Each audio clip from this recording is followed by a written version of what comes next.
Hey everybody. Hope you're having a good Friday evening. Hope you've had a good week. Are looking forward to a good weekend. I know I am.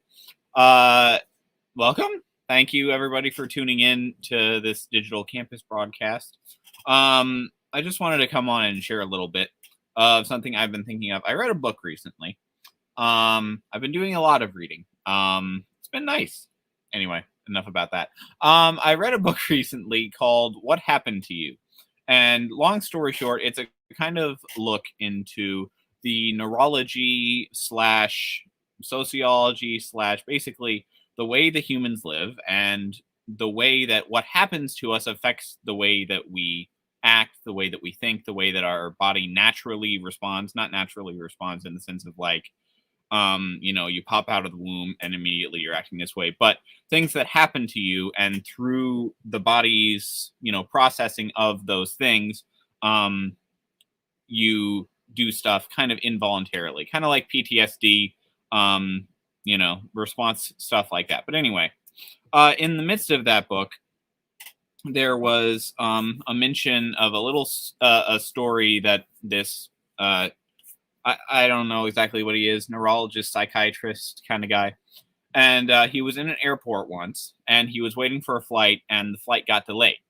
And so this guy, who was also obviously delayed by the flight, got really brusque with the flight attendants and with the people at the gate and everything. And he just got really testy and was really pushing and like, I need to be on that flight. And the flight attendants and the people at the gate can't do anything. Obviously, it's not their fault. But he was very grumpy. And also at that same gate, there was a family, a mom and dad and their little daughter. And the little girl was just running around exploring, being like little kids are, and just going around and seeing what this wild thing that she was in was an airport. And she came up to the super grumpy guy and he was reading the newspaper and she like pulled down his newspaper and smiled at him.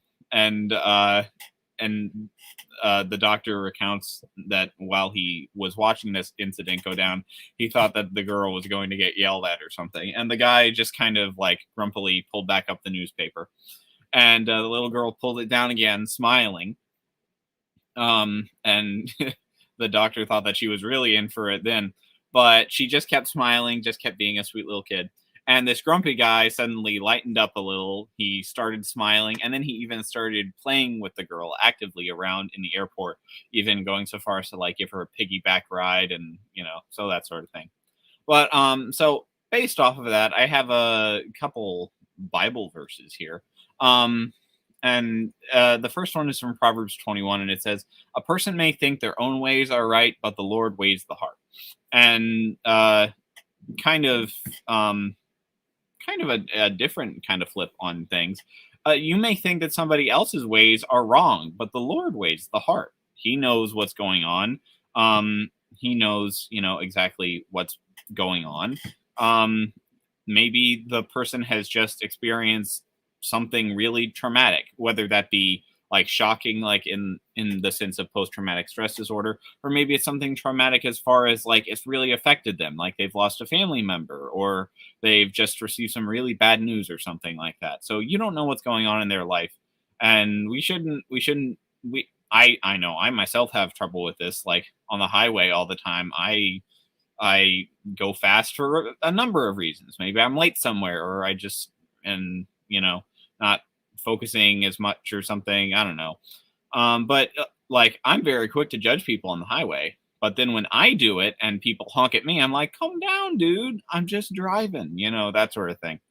And that kind of lines up with the second verse that I have. It's from Matthew 7, the very beginning of Matthew 7, and says, "Do not judge, or you too will be judged. For in the same way you judge others, you will be judged. And with the measure you use, it will be measured to you." Now, that's referring, of course, to like, God and his judgment of us, but also it has a very real human to human implication as well. Um, the way that the doctor described this girl in the airport incident was that the way that she saw the world was that everybody is inherently good. She's going around playing. She can't see anything wrong. She's not bothered by a flight being delayed or anything. She's too young to even know what a flight is, as far as her conception of it would go. They would get in a room and then suddenly magically get out into another room. So she's not bothered by any of that. She's just having fun, and she assumes that everybody else is going to have fun too, because why wouldn't they? This place is so big, and it has so many like different hidey holes and crawl spaces, and it's fun. So she goes up to the guy, and she's happy. He's grumpy, obviously, but her happiness and her kind of assumption that everybody is going to be happy affected him. Her attitude affected the way that he was seeing the world and his attitude. So, for in the same way you judge others, you will be judged, and with the measure you use, it will be measured to you.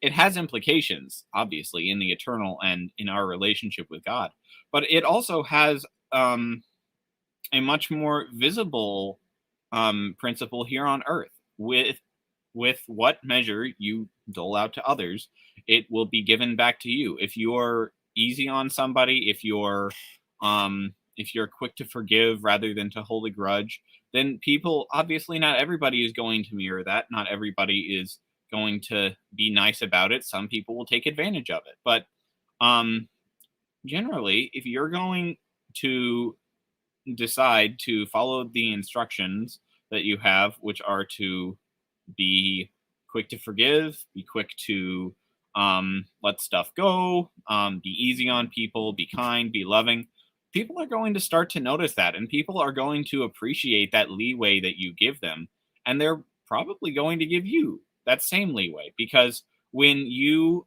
are, it's kind of, you mirror the energy that you get. And so if it, this happens with arguments all the time. If you see two people out on the street arguing, they're obviously completely random strangers and they're yelling at each other or something like that. What happened that made that take that tone? Somebody must have raised their tone first, and our gut reaction whenever that happens is to raise our tone right back.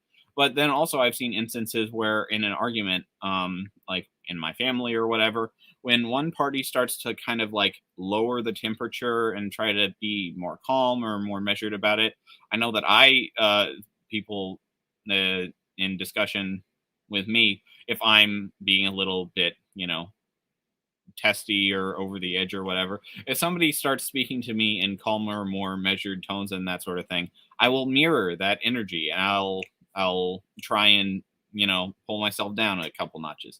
So, yeah. So in our day-to-day life, if you run into somebody who it looks like they're just being really difficult, first of all, remember, you don't know everything that's going on in their life. You don't know the struggles that they're going through, the struggles they have gone through, the struggles they do go through every single day.